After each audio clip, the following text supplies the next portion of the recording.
Oh, hello there. I'm Bilchan. I'm Nimakung. I'm Banchan. In this class, I'll read to all of you. Chapter 19, Section 2 of the picture of Dorian Gray. As. Ah.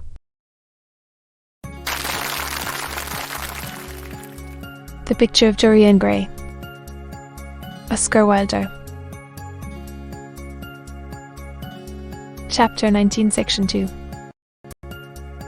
I should have thought they had got tired of that by this time, said Dorian, pouring himself out some wine and frowning slightly.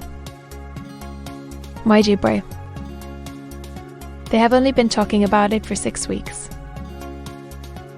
And the British public are really not equal to the mental strain of having more than one topic every 3 months. They have been very fortunate lately. However, they have had my own divorce case and Ellen Campbell's suicide. Now they have got the mysterious disappearance of an artist. Scotland Yard still insists that the man in the grey ulster he left for Paris by the midnight train on the 9th of November was poor Basil. And the French police declare that Basil never arrived in Paris at all. I suppose in about a fortnight we shall be told that he has been seen in San Francisco. It is an odd thing, but everyone who disappears is said to be seen as San Francisco. It must be a delightful city. What do you think has happened to Basil? Asked Dorian, holding up his Burgundy against the light and wondering how it was that he could discuss the matter so calmly. I have not the slightest idea. If Basil chooses to hide himself, it is no business of mine. If he is dead, I don't want to think about him. Death is the only thing that ever terrifies me. Why? Said the younger man wearily. Because, said Lord Henry, passing beneath his nostrils the gold trellis of an open vinaigrette box. One can survive everything nowadays except that. Death and vulgarity are the only two facts in the 19th century that one cannot explain away. Let us have our coffee in the music room. Dorian, you must play Chopin to me. The man with whom my wife ran away played Chopin exquisitely. Poor Victoria. I was very fond of her. The house is rather lonely without her. Of course, married life is merely a habit. A bad habit. But then one regrets the loss even of one's worst habits. Perhaps one regrets them the most. Dorian said nothing, but rose from the table and passing into the next room, sat down to the piano and let his fingers stray across the white and black ivory of the keys. After the coffee had been brought in, he stopped, and looking over at Lord Henry, Belle, Harry. Lord Henry yawned. Basil was very popular, and always wore a Waterbury watch. Why should he have been murdered? He was not clever enough to have enemies. Of course, he had a wonderful genius for painting. But a man can paint like Velasquez and yet be as dull as possible. Basil was really rather dull. He only interested me once, and that was when he told me. Years ago.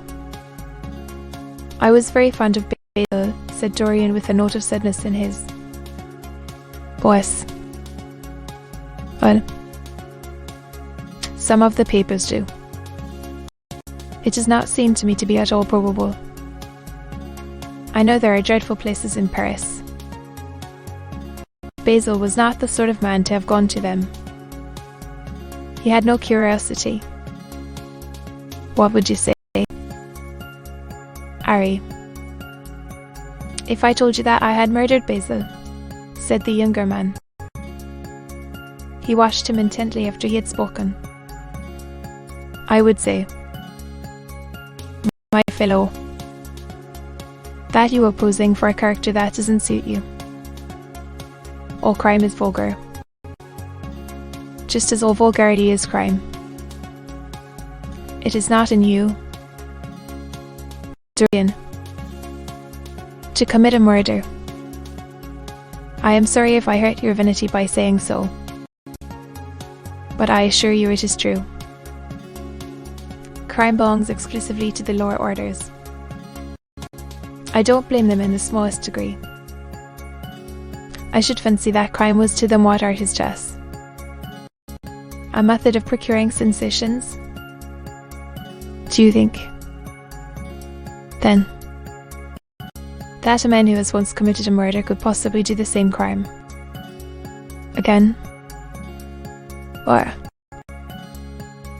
anything becomes a pleasure if one does it too often, cried Lord Henry, laughing.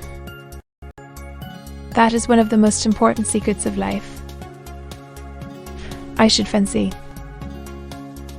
However, that murder is always a mistake. One should never do anything that one cannot talk about after dinner. But let us pass from poor Basil. I wish I could believe that he had come to such a really romantic end, as you suggest. But I can't. I dare say he fell into the Seine of an omnibus and that the conductor hushed up the scandal. Yes, I should fancy that was his end.